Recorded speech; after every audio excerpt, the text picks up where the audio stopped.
Привет, bienvenidos a la clase de Russo el Profe, el canal de cultura general que cree firmemente que no solo la historia se cuenta con memes, sino que la historia es un meme. ¡Eso es verdad! Estaba tranquilo en casa a punto de hacer cosas importantes cuando una amiga me manda un delicado mensaje preguntando cuándo iba a hacer un video sobre Uruguay. No lo sé, tú dime. Finalmente dije, tenés razón, porque hasta ahora nunca había hablado seriamente de mi querido You Are Gay. Look at this country.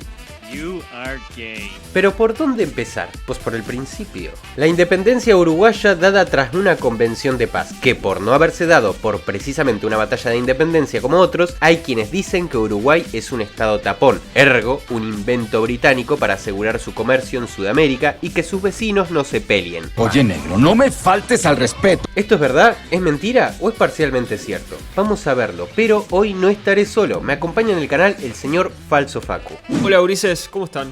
¿Vieron que no odio a los argentinos? Estoy haciendo un video con un... ¿Qué mejor que un camarada uruguayo para hablar sobre este asunto? Pero antes de eso, te invito a que si te gusta este tipo de contenido, te pases por los otros videos de mi canal y por el de Falso Facu, que andará en el comentario fijado. ¡Qué buen servicio! En fin, ¿una factura, Facu?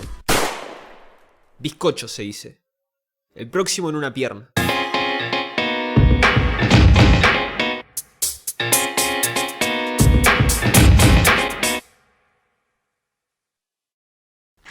El Uruguay, o por aquel entonces, la Banda Oriental, fue un territorio que sin ninguna duda era estratégicamente excepcional. Era la creme de la creme, la manzana dorada de Eris que sembraba discordia entre las diosas, o el último pedazo de pizza que siembra discordia en tu casa. ¿No crees que es linda? Sí, es una lindura. Gracias a esto, fue escenario de múltiples batallas por su control durante el siglo XVIII. En un principio fue controlada por la corona española, pero fue atacada tanto por portugueses durante las expansiones de América en 1680 como por ingleses durante su invasión en 1807. Se puede decir que todos querían un pedacito de Uruguay. ¡Oh, por Dios, tengo miedo!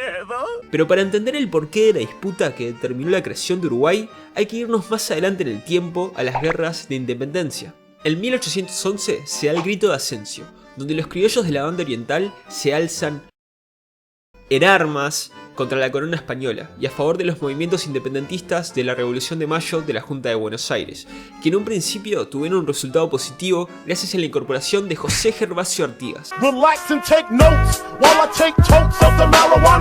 Artigas fue el fundador del nacionalismo uruguayo y se convertiría en el líder de la revolución de la Banda Oriental tras el triunfo de la Batalla de las Piedras, lo que unificaría sus tres administraciones. Pero a pesar de la victoria, no todo iba a ser color de rosas. Mientras se daban estas luchas por la revolución contra los realistas, los portugueses aprovechaban la ocasión para avanzar por el norte, lo cual, junto al bloqueo naval español, puso en una situación poco favorable al gobierno de Buenos Aires, que dándole la espalda a los deseos de los orientales, les retiró su apoyo y firmó un armisticio con Francisco de Helio, el virrey español. La decepción. La traición, amigo. El armisticio declaraba que las tropas de Buenos Aires se retirarían de Montevideo, dejando a la Banda Oriental dividida, entre los realistas por un lado y los portugueses por el otro. ¡Para el culo, no! Después de esto, se lleva a cabo el éxodo oriental, donde Artigas guió no solo al ejército que tenía bajo su mando, sino que también a muchos ciudadanos y paisanos que lo siguieron en una especie de migración conformada por 10.000 personas que buscaban atravesar el río Uruguay para ponerse al resguardo. ¡Corre, no mires atrás! Dadas las acciones de Artigas, el nuevo gobernador realista de Montevideo le exigió al triunvirato de Buenos Aires que tomara acción en contra de Artigas, que seguía molestándolos y no se dejaba vencer. ¡Traigan una ambulancia! Pero no para mí, hijo de p***. Pero Buenos Aires decidió nuevamente ponerse al lado de Artigas y volvieron a sitiar Montevideo. Ya llegó por quien lloraban. Chiquitas. Artigas creía que una independencia en toda la extensión de la palabra no se trataba de un simple cambio administrativo. ¿Qué? ¿Cómo que no? Es decir, ¿qué diferencia había entre la dominación española y la dominación que quería ejercer el gobierno porteño? Se te quite ya lo puto, no mames, güey. Consideraba que la capital era un lugar que no debía ser más que la zona de residencia de los dirigentes y que estos a su vez debían ser elegidos por las provincias. También creía, al igual que San Martín, en la unión de todos estos pueblos, lo que generaba asperezas y roces con el gobierno de Buenos Aires que buscaba la centralidad del poder. No es cierto, qué mentiroso. Artigas sería invitado a la asamblea del año 13 más tarde. Sin embargo, al no poder asistir personalmente, envió diputados para comunicar las siguientes propuestas en vistas del accionar que había tenido Buenos Aires: la igualdad entre las provincias, soberanía de la provincia oriental sobre las Misiones orientales, no la provincia de Misiones, sino los territorios que estaban bajo dominación portuguesa en ese momento, y finalmente la ubicación del gobierno federal fuera de Buenos Aires. Esto por supuesto representó una astilla en la cola a la Junta de Gobierno bonaerense. Híjole, yo creo que no se va a poder. Que realizó una segunda asamblea donde no solamente no invitó a Artigas, sino que eligieron diputados contrarios a sus ideologías para participar y donde decidieron, entre otras cosas, que Artigas era un traidor de la patria y que todos los ciudadanos de las provincias recibirían una recompensa por cazarlo. La traición, amigo. Sin embargo, Artigas y los orientales no eran los únicos de la zona que estaban desconformes con las decisiones egoístas y ególatras de Buenos Aires, por lo que se le unieron en un principio Entre Ríos, Corrientes y Santa Fe, organizando así la Unión de los Pueblos Libres en 1814 bajo Artigas como protector. La trama se complica. En este momento comienzan a matarse entre ellos en la llamada guerra contra el directorio, donde se contraponían dos ideologías: el poder concentrado en Buenos Aires o la igualdad entre las provincias. Tras un levantamiento en Córdoba, esta también anunciaría su apoyo a la causa.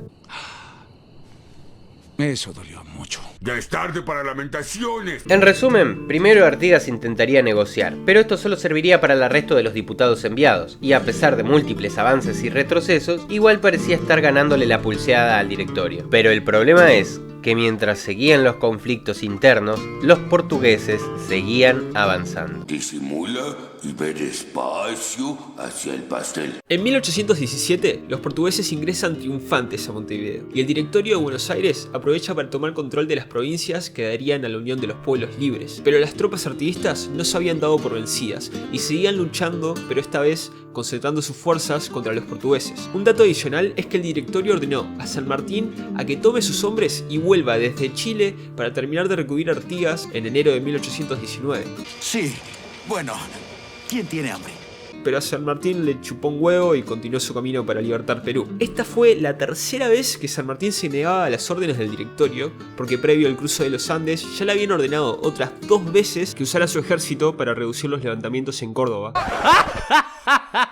No. Después de algunas idas y vueltas, se produce la 6ª invasión al directorio de Santa Fe, donde se termina firmando una especie de tregua llamada Tratado de San Lorenzo en abril de 1819. Problema resuelto. Donde, entre otras cosas, el ejército del directorio y el de Entre Ríos se retirarían de Santa Fe y se permitiría el traslado de tropas porteñas por dicho territorio. Esto no le gustó para nada a Artigas, ya que no terminaba de haber un vencedor, sino que se aplazaba el conflicto. Y uno nuevo empieza. De hecho, mientras pasaba todo esto, los portugueses seguían avanzando con la idea de llegar a Corrientes y Entre Ríos, y en vista de este contexto tan desfavorable para absolutamente todos, Artigas decidió reunir a las provincias una vez más, avanzar hasta Buenos Aires, deponer a Rondó, que era el director supremo, y unirse para ir a pelear contra los portugueses. Es un plan perfecto, sin fisuras. Finalmente se da la batalla de Cepeda, donde se juntaron Estanislao López por Santa Fe, Francisco Ramírez por Entre Ríos, Artigas por la banda oriental y Miguel Carrera por Chile. Lo hicieron mierda a Rondó y el directorio cayó. Hablando mal y pronto me cogieron. Pero no fue un final feliz, porque al parecer los señores no tenían ni la más mínima idea de qué hacer si ganaban. Che, matamos como 300 personas y ganamos. ¿Qué hacemos ahora? Yo qué sé, boludo, pensé que vos sabías qué hacer. A mí ni me miré, flaco. Él tenía un plan. No, boludo, yo pensé que vos tenías un plan. No cabe duda que es un estúpido. Tras la caída del directorio de Buenos Aires, se firmó el Pacto del Pilar, donde se declaró la autonomía de las provincias existentes hasta el momento, pero en un acto que Artigas consideró traición, dejaron afuera a la banda oriental. Me siento discriminado. O sea que de momento no se reconocía a la banda oriental como una provincia autónoma, lo que generó otro enfrentamiento más, la batalla entre Artigas y Ramírez, que se estaban provocando entre ellos desde hacía rato. Esto terminaría con la derrota de Artigas, que extrañamente tanto los portugueses como los estadounidenses le ofrecieron exiliarse a sus países, pero ante la paja de aprender un nuevo idioma, Artigas prefirió irse a Paraguay, donde pasaría el resto de su vida. Esto dio lugar a que Ramírez creara la República de Entre Ríos, que duró solamente un año, y a la anarquía de los años 20, que duró hasta 1823. La verdad que esto es un desastre tan grande. Y ahí recién Bernardino Rivadavia envió un memorándum indicando que la provincia oriental pertenecía a las Provincias Unidas del Río de la Plata. Ya es tarde. 15 años tarde. Les aviso nomás que voy a tratar a las provincias desunidas como Argentina o República a secas, porque es más fácil de nombrar. Con la independencia de Brasil del reino portugués, la provincia cisplatina pasaría a manos del nuevo imperio. Pero aquí, aún sin Artigas y sin fuerzas militares, seguían circulando aires de independencia y revolución. ¡Huele a venganza! Los uruguayos versión beta se la rebancaban, por lo que en 1825 tendría lugar el desembarco de los 33 orientales. El número varía según la versión, ya saben cómo son los historiadores, no hay banana que les venga bien. Pero el número más aceptado son 33, que al mando de Lavalleja, quien había combatido junto a Artigas, salieron de Entre Ríos y llegaron a Playa Agraciada, evadiendo la vigilancia brasileña, donde desplegaron la famosa bandera con el lema Libertad o Muerte. Misión cumplida, muchachos. Vámonos de aquí. Con el apoyo argentino se logró la retirada de las villas aledañas y se proclamó la independencia de la provincia oriental y acto seguido su voluntad de reintegrarse a las Provincias Unidas. Obviamente Brasil se recontrapicó, no se iba a quedar de brazos cruzados y empieza la Guerra del Brasil, donde el imperio tendría batallas muy favorables en el ámbito naval, logrando controlar los mares, y la república obtendría muchas victorias en tierra, pero sin lograr penetrar en Montevideo. Más allá de que tanto la república como el imperio brasileño se perfilaban como potencias regionales, ambos estaban pasando por duras circunstancias tanto políticas como económicas.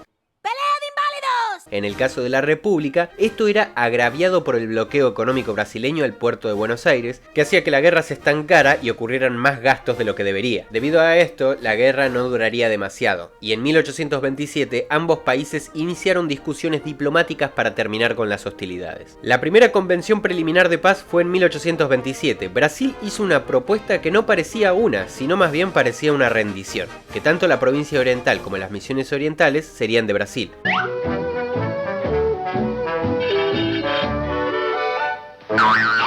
Me cago en tu negociación. Obviamente a Argentina no le gustó para nada esto. Encima se hizo público y la gente comenzó a presionar a Rivadavia, quien tras rechazarlo, renunció y asumió Dorrego, a quien le chupaba todo un huevo y dijo, ¿ah, sí? ¡Me lo voy a coger!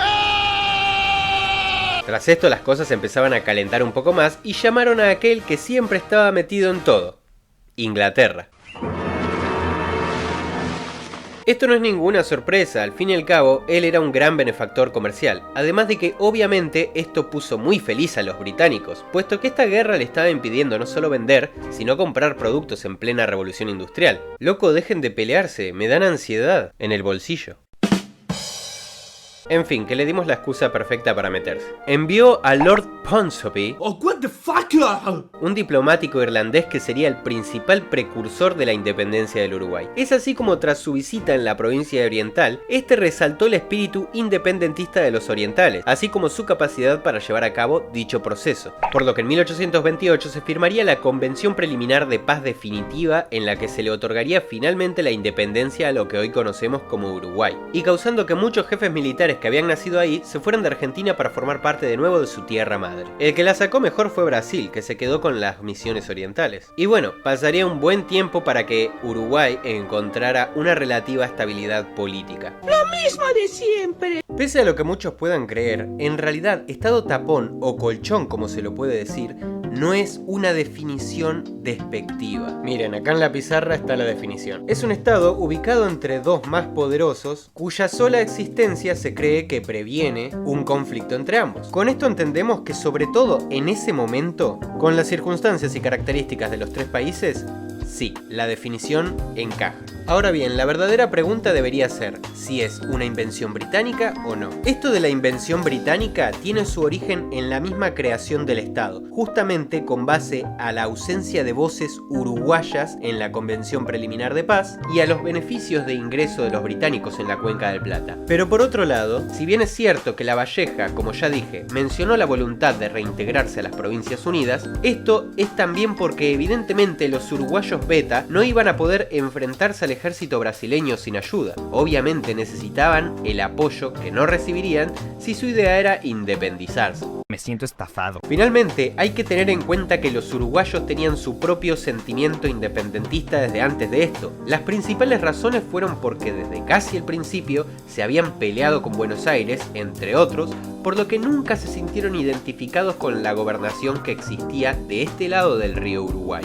La mayor prueba de esto es que la independencia no hubiera perdurado si solo estuviera basada en un papel. Se puede decir que al final es una combinación de ambas cosas. Los uruguayos tenían aires de independencia, pero por su falta de fuerzas fueron los británicos quienes terminarían de dar el empujón para que esto ocurra, aunque según sus intereses. No es cierto, qué mentiroso. Y Uruguay después, como mencioné, tendría una inestabilidad política de 32 puntos en la escala de Richard Gere, pero míralo ahora. Aquí hay marihuana. Se convirtió en una verdadera patria hermana que, a pesar de sus limitaciones, ha sabido alcanzar cierta prosperidad en comparación con sus semejantes latinos. Como argentino, ¿qué es esa mierda? Yo también quiero un poco. ¡Yo quiero de esa mierda! En fin, un orgullo de tener una historia en común.